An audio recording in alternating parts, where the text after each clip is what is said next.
Day 2 of the government shutdown and a warning about U.S. security as all across the country, Americans are asking, what is this shutdown costing hardworking families?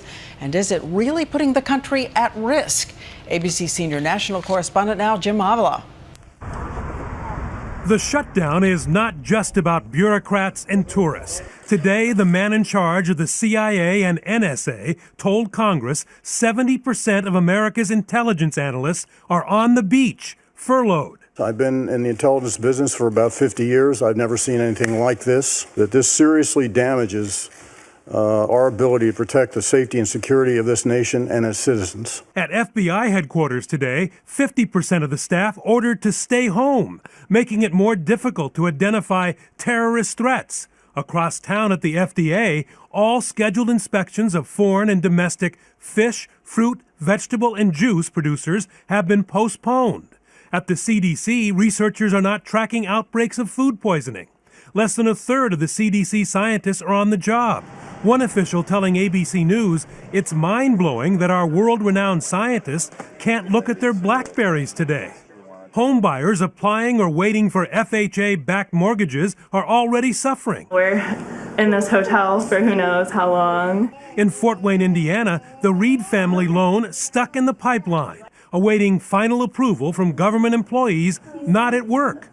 Critical social programs such as WIC, which provides 9 million moms with money for infant formula and baby food, have been deemed non-essential. How am I supposed to get the extra $200 a month to pay for formula? And Head Start is beginning to shut down across the country. In Connecticut today, there was no preschool program for Geraldine Bryant's twin sons. It's going to impact them in a big way, especially academically, as far as them not being able to be in school. Trouble for military families, too. Commissaries, those cut-rate stores on bases and posts, have been closed. The civilian workers who run them sent home. Stop it. Just stop it. Across the country, frustration at those in Congress shutting down the government to make a political point. Government shutdown is ridiculous. It's GOP obstructionism in its purest form. It's a crime, and I'm sure most of it is the Tea Party.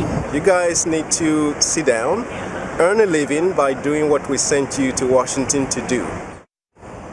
Plenty of disgust across the country, and in fact, this is having a broad impact on the American economy.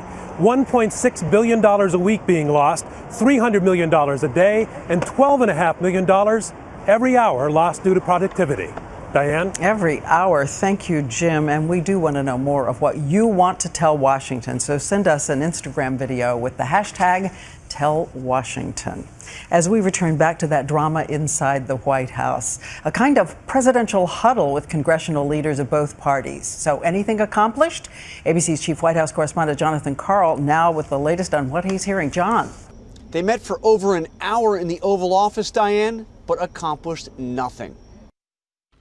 Speaker of the House John Boehner emerged from the West Wing saying the president refused to negotiate. The president reiterated one more time tonight that he will not negotiate. All we're asking for here is a discussion and fairness for the American people under Obamacare. The president told Republican leaders he won't negotiate on Obamacare or anything else until they agree to reopen the government and raise the so-called debt ceiling, allowing the government to borrow more money. If that doesn't happen by October 17th, the U.S. government will face its first ever default with catastrophic economic consequences. Senate Leader Harry Reid warned it could happen. You're in that meeting, you more than an hour.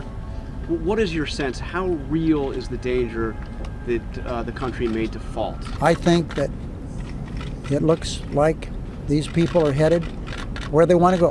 Shortly before the meeting, President Obama suggested unreasonable Republican demands have left him at wit's end. Am I exasperated? Absolutely, I'm exasperated because this is entirely unnecessary. Tomorrow will be day 3 of the government shutdown with no end in sight as the even bigger problem, a possible government default, looms larger than ever. Diane? Okay, Jonathan Karl reporting at the White House tonight.